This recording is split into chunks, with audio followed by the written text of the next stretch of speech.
Notts County Talk, it's episode 73 of the Pavis Perspective. It's another Thursday, it's 7:30. We're back again. What must this be, George? I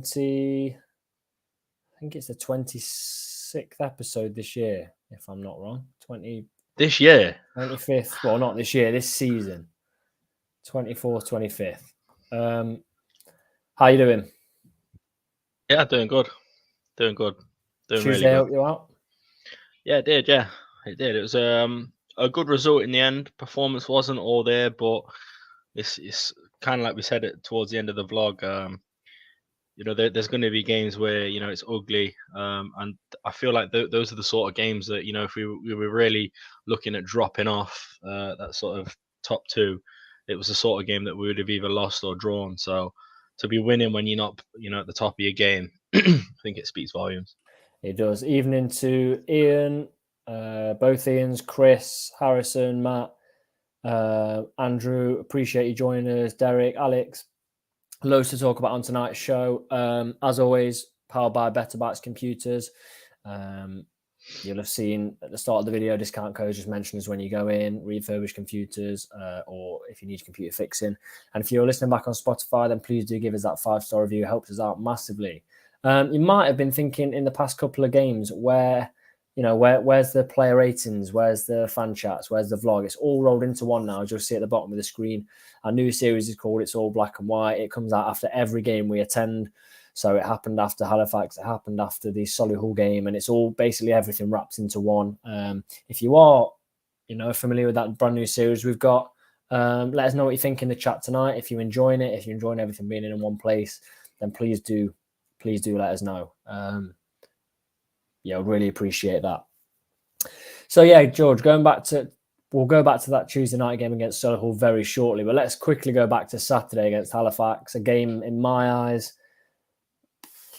I could think of Maidstone, possibly that were worse at Meadow Lane, but they come close. I mean, an actual attempt on goal, there wasn't one. There was a header that was kind of blocked and sent wide. There was no actual attempt on goal. Yeah, no, you're absolutely right, and they really didn't. And I think Halifax were, they didn't challenge as much. I think a lot of that probably does go down to Halifax not having the threat available to really test Notts. But I also think you've got to give a lot of credit to Notts as well. To the way that we've set up is obviously to sort of counter them, and it's worked to a T. And I know Luke Williams was saying it in his presser for the game on Saturday against Torquay that he was really happy with the performance at Halifax because they just didn't get a sniff at our goal. It's 3 points. So I think it wasn't the most fast-paced, high-scoring game you'll ever see by any stretch, but they all count the same, don't they? They're nice to get 1 or 2 more goals, maybe just for goal difference to help us in that regard, because I think it could get to a point where goal difference is really what it's about at the end of the season. But it's 3 points. That's the main thing, isn't it?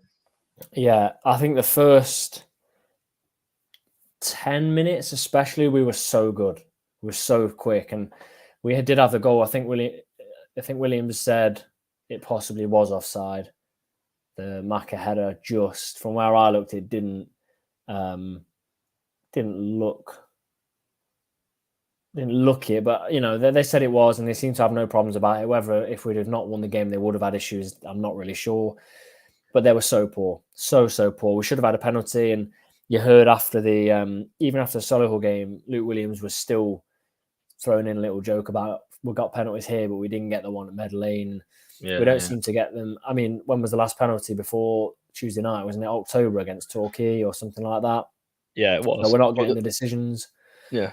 But that game, we'll go on to talk about it a little bit later. The goal did come from a mistake, but we've seen it in creeping into his game a lot. Maka's pressing game is I don't really think it can be matched in the league, because we've seen teams pressers and no one can match how Langstaff presses. It's so good, and he's going to get. I guarantee this. He's going to get on the end of one of them very soon because keepers are leaving it late. And I looked at you, didn't I? And I've probably said it a couple of games running. He's deceptively quick. He's actually really fast, and that's how he gets in behind people. That he puts the keeper under a lot of pressure, and there's going to be one of those where they kick it straight at Macca's foot because he's got in the way and he gets a goal from it. Yeah. Which is, I'd love to see that happen because he does so much work off the ball. Do you think he's improved that game? Because there were points, maybe because he was scoring so frequently, and at one point he'd scored more goals than he played games, that people completely marked him out of the game. Do you think that's maybe dropped off and that's why we're seeing more from him, or do you think he's just adapted his game? I think there is elements that have dropped off for me. I think like you sort of talked about, areas that have improved, but there's 2 chances against Solihull. There was one or two maybe against Halifax where he has to be doing better. There was some real standout chances against Solihull where you just feel like the Langstaff at the start of the season that was buzzing off confidence and everything he touched went in the net would have scored. So yeah, it's a funny one because, like you said, there's improvements in other areas, but in terms of goal scoring, it was a little bit disappointing, if I'm honest. It's not like I'm pulling negatives for the sake of it. I think you sort of brush on it there. The concerns that one of the goals is basically handed to us. The Langstaff goal was handed to us. Good goal. It's difficult. He was under a lot of pressure to score when he did. But against Solihull, he just wasn't at it, was he? And we've won the game again, and it was 2 penalties.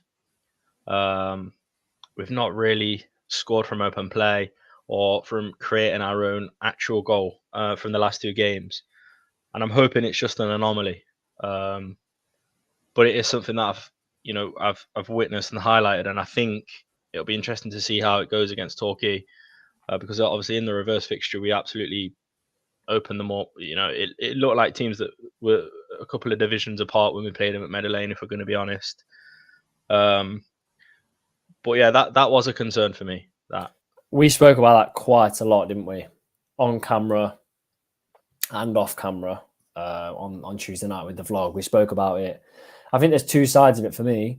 I turned to you in the game, even after, I think it was just after we scored the penalty, and I said, all of a sudden, every goal seems, and I'd love to know what people think in the chat, whether it's just my perspective, every goal seems like a bit of a slog to get that goal.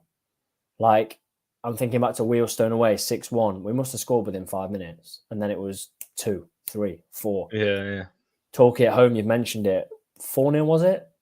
Just steam on them. Every goal feels like a slog since maybe Oldham away.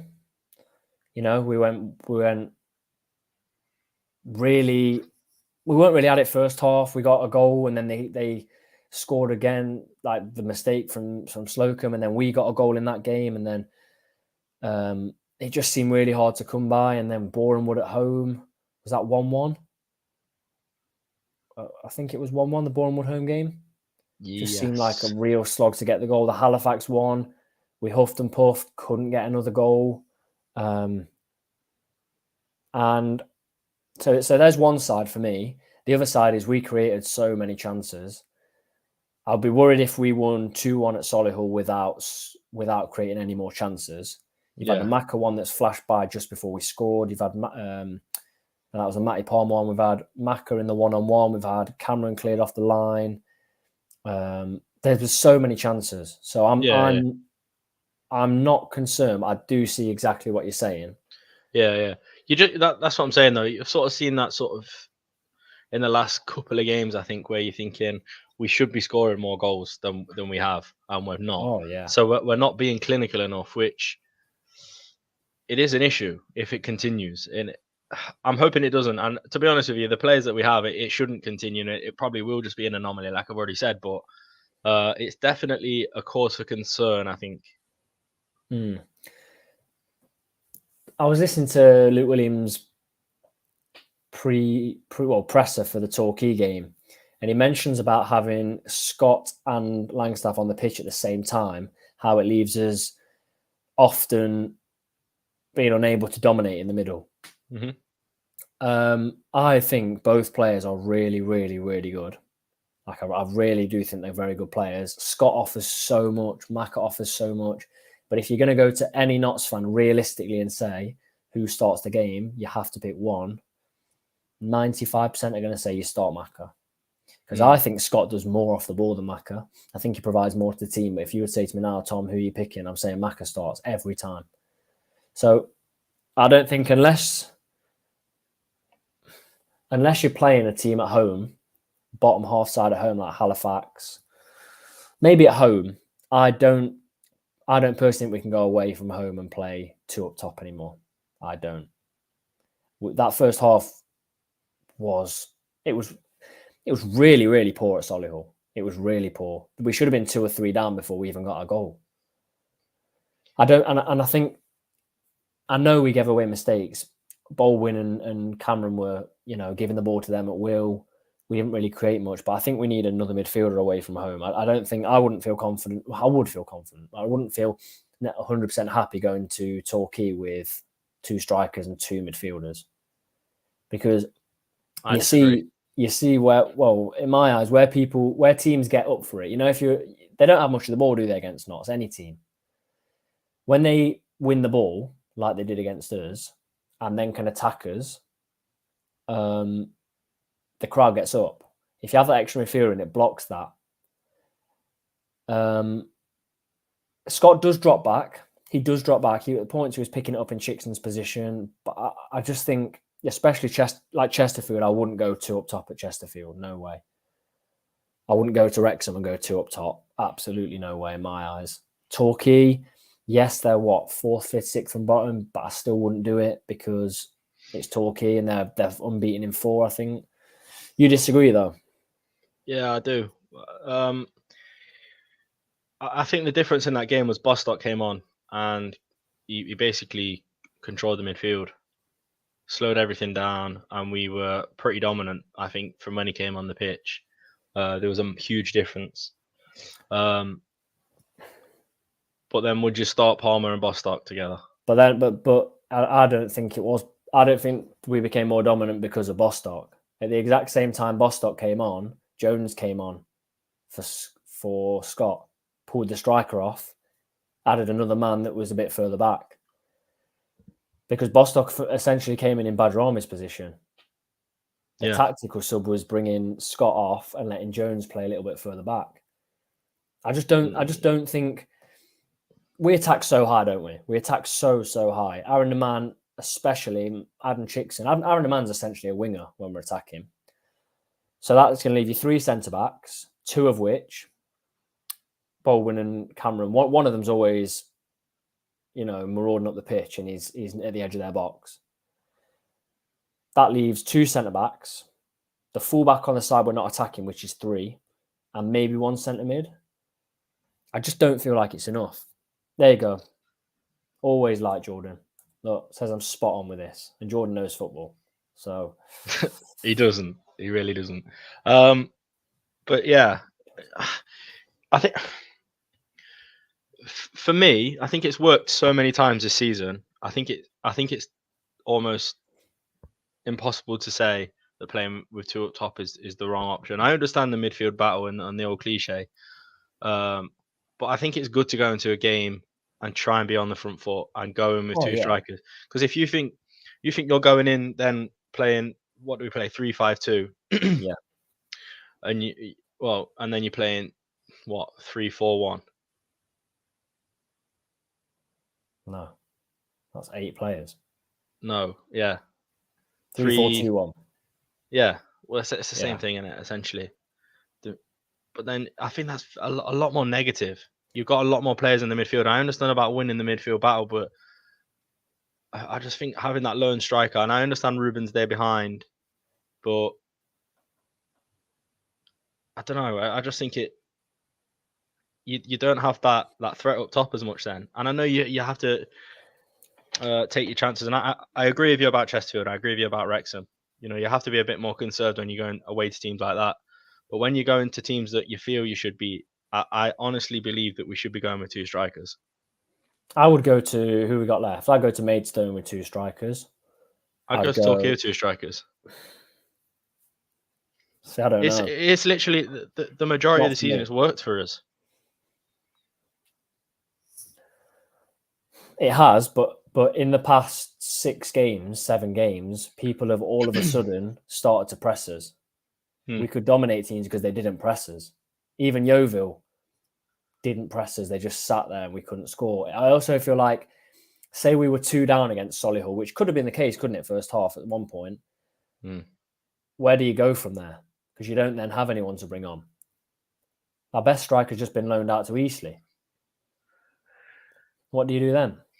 Yeah, so you have Jody Jones that can come on and Sam Austin. Yeah, let's say that then. So we've got another man in midfield. Who is it?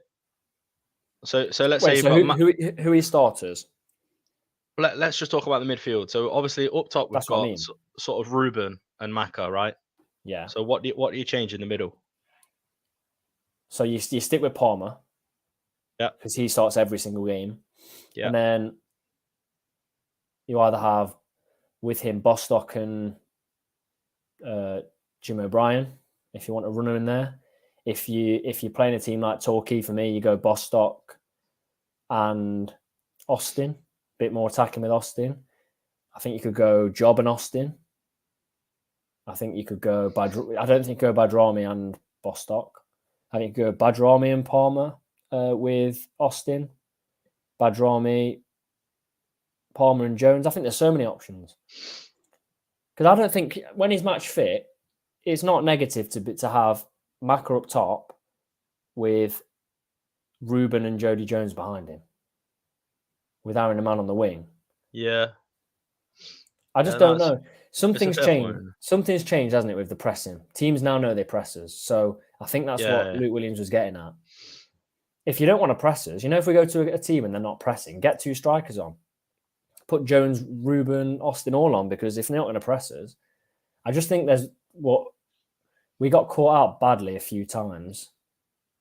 And I don't know. It just felt like we were light somewhere. What did you think of Bostock when he came on? I thought he was amazing. I really did. I thought he was the difference in that game. I thought he controlled it. And it's kind of like what I expected of him when he came in at Notts. Just a real calm influence on the game that I feel we needed, because that first half, like you said, just loads of errors that were just unnecessary, really unnecessary. Like Cameron didn't have a very good first half, which is very, very out of character. You'd say he's one of our most consistently good players. But Baldwin gave the ball away a few times as well in the first half. And then it just felt a little bit sloppy at times. But then, that second half was a completely different game. And then when Bostock come on, it was controlled, calm. Some of the balls he was feeding through were fantastic. And to be honest with you, we had so many chances to put that game to bed. And I mean, to score 2 or 3 more goals. And we really, really did. Maka should have had a couple. Jody Jones had 1 or 2 really good chances. Literally the last 10 or 15 minutes, we really, really could have put that game to bed. We looked really good, didn't we? The last 10 or 15. If we'd have scored, you wouldn't have begrudged just winning 4-1. No. Well, that's what I'm a big advocate for. I understand the being maybe a little bit more conservative with your strikers, but I feel like for me personally, I think it's better to start with the 2 strikers and go for the 3-5-2 instead of going with 1 less striker, because I think Williams is, our last few managers have really been good at in-game tactics, but I think Williams is fantastic at it. Changing shape, the right sub at the right time. I think, a solid 80-something% of the time he gets it spot on and it seems to pull off. So I have belief in that way of thinking rather than starting the game like that. I think it's better to play how you've been playing that's been successful. And like you said, there's been a few games where it hasn't. And, we've probably got a couple of draws more recently where we shouldn't have. But adapt to the game. take your game to your opponents, and then if that doesn't work, adapt it. And I think that is Luke Williams' is key to success this season. Fair enough. You've argued your point pretty well. But Jordan said he agrees with me. So if Jordan's agreeing, you don't really go anywhere from there.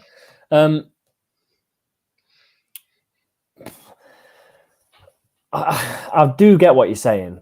And I was listening to you talking then and thinking, well, what solution is there? Because, look, whichever way we play, we're attacking. We've got Ruben on the pitch. Matt, if we play the way I say, we've got Ruben, Maka, possibly Jody Jones, Aaron Naman.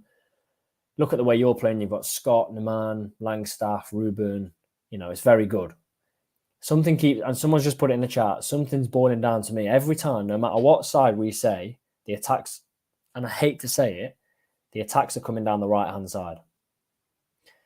Now, Luke Williams said, we'll go on to transfers now. Luke Williams said, there's some players close. It has to be a left wing back for me. It's got to be. We're not poor. I don't think Chickson's poor at all. I think he's a great player. But he needs to be either pushed or we need someone in there that's going to come in and run at players. I don't know how far Toby is away, but at the minute, how many fit wing-backs have we got? 2 in the whole squad of a side that's wing-backs bomb up and down every game, going into a month with, 7 games with 2 fit wing-backs. Aaron Naman can't do it for 7 games, what he does. He was unbelievable on Tuesday night. Yeah. And Chicks, I think Chicks could do it. But I just think... I thought the last 20 minutes, Chicks was electric at Solihull. He was linking up so well, and for a period of time in that game, a lot did come down the left-hand side. But I do agree with you, and the majority of the rest of the games, crosses and chances that we get that are really good tend to come from the right-hand side, don't they? Yeah. Baz says defo need a wing back. I think we do, but that's not us saying Chickson is not a great player. Like, I really, really like Adam Chickson. The passion he showed at the end of the game. He's always reliable, never seems to misplace a pass, does he? If he's not going to take his man on, he'll get the ball to a teammate. I just think there needs to be someone to push him. Or if Toby's back, we've seen Toby can play down the left. And when you play Toby and Aaron together, what you can do is you can swap them over, which causes havoc. So I think for me, there has to be someone coming in. Cairo's just gone then, George, today to Eastleigh. Yeah. Do you think that means a striker comes in? Someone's just said in the chat, Ian says, we don't need a new striker. We have the most goals. What do you think? Do we need a striker? And we've brought Jody Jones in. We know he can score. Scored a hat-trick against Notts on the opening day a fair few years back. I think what's going to start becoming difficult is the bench. Because if William goes down the approach, which to me, he sort of hinted about it, didn't he, in the presser, talking about maybe dropping another striker and putting another midfielder in. If that does start to happen, then what's going to happen with the bench? But to go back to your question, do we need a striker? I think we do, yeah. I think we need a different sort of approach, in some games where it might not be working. We're getting plenty of crosses in the box. And it's like from corners. We put some fantastic corners in against Solihull, but there's just no one there to attack them. Even a few seasons ago now with Mark Ellis, there was someone from set pieces to attack it. We don't really have that at the minute. Anywhere on the pitch, there's not even a centre half that can come forward and really you feel like there's a threat there. From corners, even when we got a really good corner in, which we've sort of talked about before, corners and stuff, even when we put a really good corner in, there's no one there to attack it. So I'd like to maybe see someone bought in that's, got really good aerial dominance and maybe not that technically gifted, hold it up a little bit, just not a super quick player, just someone that can, add a threat from a set piece, because it's definitely fine margins. It is fine margins because we're the top of the league. It's something we're lacking. There needs to be someone. Charlie said Cheek from Bromley. I think whoever it is, Cheek would want to come in as a starter. So yeah. I think there's someone said Dallas in here. I think Dallas is waiting to go to the Football League, so no chance there. I don't know. I think what you're saying about the bench is spot on for me. I'm just having a look at the bench that we had against Solihull on Tuesday night, and you look at it and you say the bench could start to become a problem. So they're not starting the game. Can you not have John Bostock on the bench? You can't. If he's not starting, you can't not have him on the bench, can you? There's one. Could you say Sam Austin doesn't make the side or the bench? No, it's rough, isn't it? Jim O'Brien, I think you need him in there. That's 3. And then Jody Jones on the bench. You can't sign Jody Jones and not have him on the bench. That leaves Frank Vincent. For me, that spot then goes to Toby when he's back. So I think it is difficult. Adam says the bench was 5 midfielders Tuesday. It was, but who are the options other than that to have on there? Brinley's not fit. Toby's not fit. Caro was on his way to Eastleigh. Who else was available? Am I missing anyone? There's no one. There was no one else available. Yeah, it's a funny one because it's like with Vincent as well. What happens with Vincent then? Is he going to continue to stay on the bench? Is he just going to, I don't know, go back out on loan maybe? Who knows? Who knows? It's going to be a strange one how it pans out because it's not. Williams has sort of hinted towards it being not just one signing, hasn't he? He said he's close to a couple. Yeah. It frees up a space with Cairo going. Yeah, definitely. But there's always going to be someone disappointed, isn't there? It's hard. It's hard. Because you do get towards the end of the season and there starts to be games every week rather than twice a week. And it's okay rotating for like Chesterfield on the 11th, Barnet on the 14th, Yeovil on the 18th, Southend on the 21st. It's okay rotating then. But what happens when you get to, I'm just having a look, towards the end of the season, you've got a game on the 10th, the 15th, the 22nd, 29th. I know it's getting to the end of the season. There's a game on the 18th of March, 25th, then the 1st of April, 7th of April. You've got 4 games then. It's basically a month. You're not going to be able to get players on the pitch then. So, yeah, it's a tricky one. You say we need a striker. But yeah, Francis not even been on the bench. Ed Francis not even getting in. Yeah. Need a striker. Yes, but I don't want the team to then, like you say, become an issue where people just aren't getting on. Yeah, exactly. Yeah. I get the impression that it's not like that. You know, I do think the majority, and I think the bench and the squad and the starting 11, it does get rotated a lot. Like it really does. There's not a set 11, is there? There's certain positions, isn't there? Like, you know, obviously Cameron, Palmer, Baldwin, they're pretty secure, aren't they? Yeah. But I do feel like elsewhere, no one's secure. Like not even Maka. Yeah. You know, you wouldn't be surprised to see him dropped. I don't think if Scott was coming in, or you just have that faith in Williams. So I think there can be rotation there. But I think if you bring in, you know, one too many, it could become a problem because I don't care what sort of level of mentality you have and belief and stuff. You know, footballers are there to play football. It's literally their job. So if they're not in the squad, it is going to be, no matter what they say in the press, it's going to be upsetting. It's going to like unsettle you. So it has to be managed fantastically well. And I believe Luke Williams can manage it. Because why wouldn't I? Let's be honest. It's just, what do you do then with maybe one or two? I mean, Chris has just said I'd send Ed Francis out on loan. But a player that, for me, when called upon, has been superb under Williams. Yeah. It's hard, isn't it? It is hard.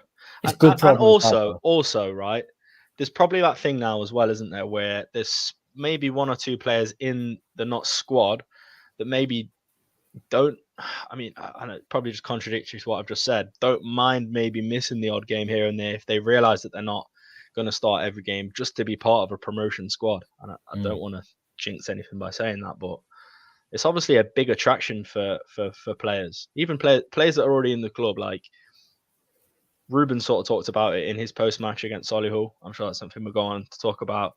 The reason that he didn't leave in January is because there's something special happening at Notts.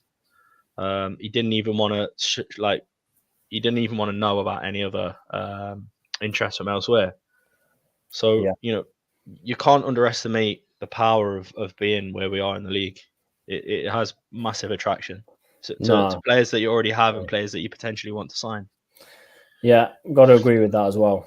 I mean, they're all good problems to have.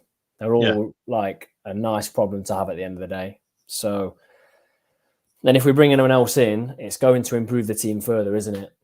You sound like a tight-knit group. So what I was most pleased with is that we came from behind to win, and we came from behind that Solihull to win. So I think I don't think you can underestimate that. Like I honestly feel like that's a little bit of a turning point as well, because I think we've had games where we've just not been able to break them down. Bournemouth, we ended up drawing. We've not been able to break them down when we've been on top. And this one, we did. We like kept pushing and pushing and pushing. And I know we didn't score from open play, but we had so many opportunities. So I do think I watched that. And for the first time, I thought like this could now. I think we've had our rough patch. I'd like to hope, and I think we're coming out the other side of it now.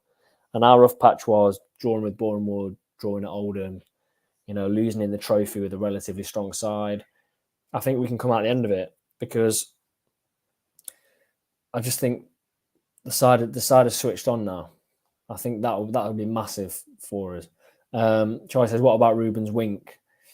I wouldn't read too much into it. I think Ruben just does whatever. I think he's just. Yeah, I think it's hard as well. Like he's giddy. He's just got 2 goals. He's won the game. He's going to be a little bit giddy, isn't he? So as much as I'd love to read into that and say, oh, he's definitely staying, I'm not going to because I don't want to get my hopes up. It's complete. It's black and white. Well, like the name of our new series, it's completely black and white, isn't it? If Knots don't go up, he goes. If Knots go up, he stays. It's that. That's for me simple. If Knots don't go up, how on earth is Ruben Rodriguez staying? Yeah, it's true. How is he staying? There was a point in, and I know I've seen the nutmeg table where he's got 14 nutmegs this year, 5 more than Elliot Lee. There's a period where he gets 3 of those nutmegs within 5 seconds. Yeah. He's literally, and it takes Joe Sabara to come in and absolutely wipe him off his feet to even win the ball. He's so strong, so strong. And there's a number of times, one running towards the Knots fans second half where he's hauled to the ground and like stumbling, he gets back up, keeps the play going and feeds it wide. I don't think we can actually underestimate how good he is. I saw a Wrexham fan had paid to watch the game on the streaming service because you can do that on a midweek game, can't you? And he literally said one of the reasons not so up where they are is because they've got Ruben Rodriguez in their team. Said something like he's an unbelievable player. So he is so good. And I feel like he does turn up at big times, doesn't he? Like we needed him in that game and he scored 2 penalties and he really did play well. Like he really played well. Yeah. I think go to Chesterfield, who he's so up for that. He go to Wrexham, who he's so up for that. I think he's just a special player. But reading into that wing, I don't know. I just think it's too early as well. We'll see where we are. I also saw the National League Bible did a projected table. Did you see that? I didn't. Ridiculous. They've got Wrexham's dropped 2 points for the rest of the season. Come on. They've got Torquay to win 2 points for the rest of the season. Who did that? That National League Bible. They've got Scunthorpe to finish like 14th. I think it was just like, I'm not saying Wrexham aren't a good team. They're not going to drop 2 points. Even Wrexham fans were saying like, how have you got this? They've got Chesterfield on over 100 points. I don't necessarily think that will happen. They might get in the 90s. But they've got Notts finishing on 112 and not going up, which would be crazy. But it reminded me because someone said something about the playoffs earlier on, and I don't even want to think about that playoffs. If I was to say right now, George, are you confident that Notts are going to win this division right now? Could you give me a yes or no, genuinely? No, I couldn't. I'm not confident. You're not? Which is absolutely insanity, isn't it, really? You're usually very confident. And it's nothing to do with Notts. It's everything to do with Wrexham, isn't it? It's everything to do with Wrexham. It's awful. It really, in a season where we're playing fantastic, we've just beat the club's record of unbeaten running 20 games, isn't it, in the league? Yeah. when you're mashing things like that, you're projected to get, I think it's 108 points if we continue on the path that we're on, and not win the league. That is brutal. It's nothing to do with Notts. It's Wrexham. I just think, yeah, I just think the quality that they have is fantastic. And I'll eat my hat as well, because I said at the start of the season, Parkinson, I could see him getting sacked and it not starting too well for him. But to be honest, I think anyone could manage Wrexham at the minute and get them promoted. The quality they have, it's ridiculous. Have you noticed people like all over social media now, ever since the televised game against Sheffield United, a lot of fans of other clubs have said they want Notts to get promoted now. I've seen a lot of things floating around saying it's not how is it a fairy tale? Well, yeah, their centre backs have both pulled up injured. I think it was both centre backs, wasn't it, against Sheffield United? Pulled up injured, didn't they? One's the rest of the season, one's 6 weeks. Yeah. And they go on to sign the centre back from Charlton, Owen O'Connell. He's played 17 times in League One this season. Yeah, he's played for Celtic against Messi. It's completely different. It's a completely different approach. It is crazy. The resources that they have and the players that they've brought in is just comparably completely different. And you have to give it to the owners and Luke and the players for the resources that we have. And don't get me wrong, I'm not saying we've not spent money. We've spent money. We obviously have a reasonably good budget for this league. But Wrexham's is something else. And to be competing with them pretty much toe to toe is phenomenal with the resources that they have. It is. I mean, if Cameron got injured or Baldwin got injured, we couldn't pop to League One and get a player to come down from League One. Wrexham can't anymore, can they? Because they're under the Welsh FA, so they can't make transfers. Can they not? Yeah. I wonder how hard it was to get out over the line, because I don't think it would have been too difficult. I mean, he's 27, he's in the prime. 45 games for Rochdale last year, 19 games for Charlton this year. 19 games. $7,000 a week. Is it? $7,000 a week? No, it's not, but it's probably not far off, is it? I mean, played 30 minutes against... Played 30 minutes in the EFL quarterfinal against Man U. Like, the only thing they're losing is Aaron Hayden's goals. And O'Connor will probably go and score on his debut this week, but they're not going to get anyone that can score as many from corners as him. Wins in the game against. So didn't Jones just join us from League One? Yeah, he did. He did, Chris. But that's a loan deal, isn't it? It's a very good loan deal. Like that for us is an amazing deal. They're picking players from League One left, right, centre. Yeah, that's a permanent deal. And let's not forget, Jones has had 2 serious ACL injuries, and I think he's played 15 games in 2 years. Yeah. So it's very different, I think. Yeah, it's massively different. Chris says rules change this year, Wrexham can still sign players. Do you know the thing is of Wrexham though? Like you look back at some of their games where they've just like won by 1 goal, and that one player that they missed from their goals, it literally could be the difference. It could. Here's to hoping, eh? But it could also be the long throw thing as well. What do you mean? Obviously Ben Tozer, with his long throw to the, what's his name? Hollis, is it? Hayden. Yeah. It could be from them as well. So if they've not got that threat from the long throws. Yeah. I mean, their month is packed, but it's not packed with massively difficult games. The only thing I would say is you've seen Scunthorpe have started to rebuild today, announcing a player signing on the hour every hour from 9 till 3 or something, 9 till 5. Yeah, that's pretty good going.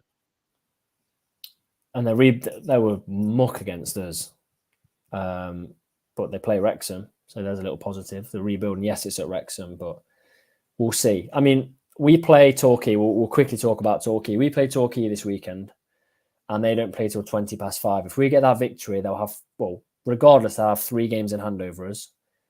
But I'd always say I'd rather have the points on the board. We could get to 5:20 when they kick off. We could be 6 points ahead.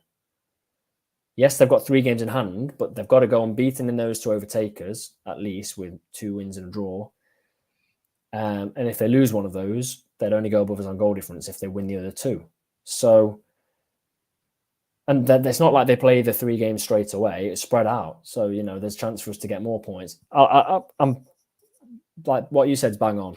The fact we're even up there is insane. And we're playing like some of the best football we've seen. We're winning games and we didn't really deserve to get the win on Tuesday. I think, yeah, Alti signed 4 players this week. Hope they do us a favour Saturday. Yeah, I agree. We've got to focus on our game, though. And I am always nervous going to Torquay, never confident. What was it, 5-1 last year? Absolutely smashed to pieces by Lemon Evans. But I am really confident this week. I am. I think we'll just go there. And I think the players are focused now. I think, for me, it's not going to be easy, but I think we win 2-0. Okay. I've got my prediction in early. I think we win 2-0. Love to see it. I've gone off script.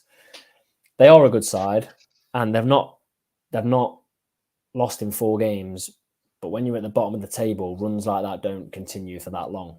They're down there for a reason. And National League Bible said they're only getting 2 more points this season. So, but I do feel confident. And then it takes us to Chesterfield, doesn't it? A week to prep for Chesterfield. Did they have a week to prep for us? I'm not sure. If anyone can let me know that. Did Chesterfield have a week to prep for our game? Because we have a week to prep for them. Actually, I might be able to find it very quickly. Ooh. They host Woking a few days before us and then go to Aldershot a few days after. So, no, they don't have the full week to prep. Boreham Wood, Woking and Notts. Really hard. Ian says Johnson's our nemesis and it's a ground we've not done that well at for a while, but we had the same Eastleigh and got the win.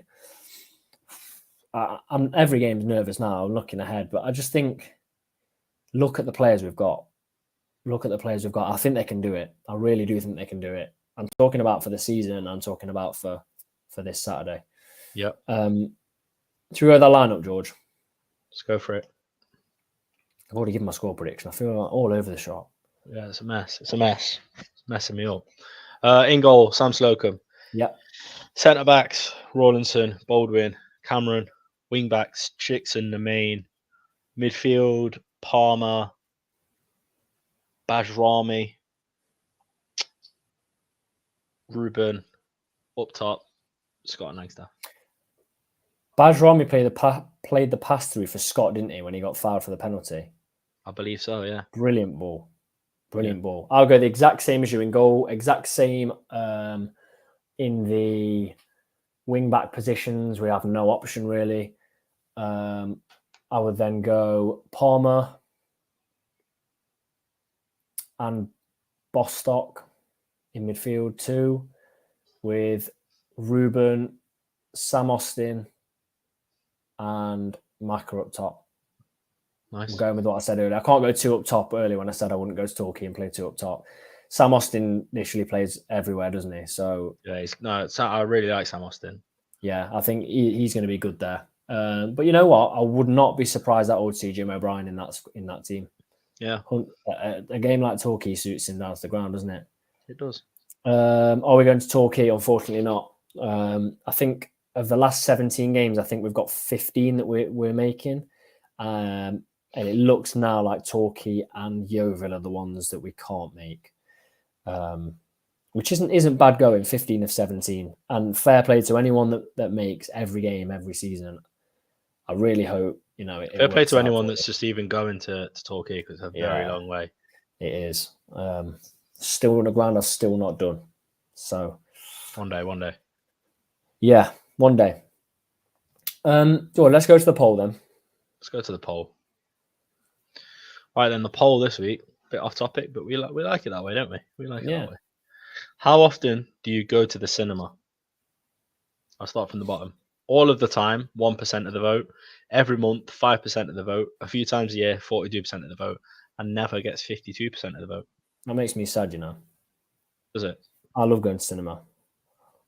It's too easy just to get it on your Netflix, watch it on TV. No, I'm wrong. I watch Netflix. I watch Prime, some films on there, but sad. What did you vote? I voted never. I put every month. Every month. The last time I went to the cinema was when I went with you to watch Batman. That was years. I don't think No, it it was was last years. year. It was last year. year, yeah. I think that's still a while. Last time I went Yeah. to cinema was You got to say last month now. no, it's not last Sunday. The one before.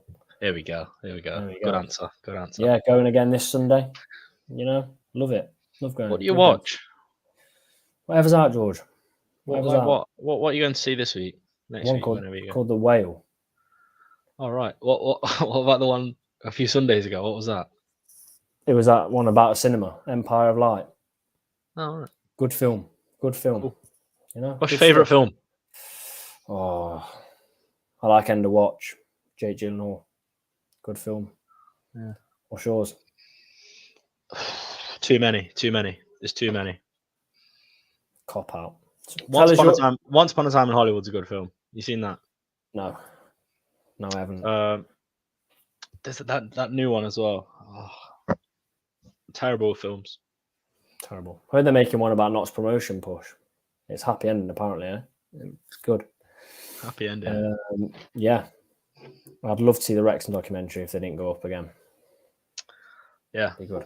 But we're not talking about that. Let us know your favourite films and your score predictions. So I've already given mine as a 2-0 win. What are you going with, George? Gonna go 3-1 Notts. Maka, Scott, and Ruben. Scott and Ruben.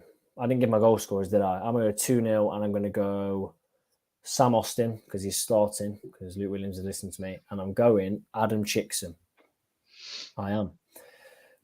We've got 3-1 Notts, Ruben, Maka, and Jones. That'll be really, really good. We've got another 3-1 Notts here.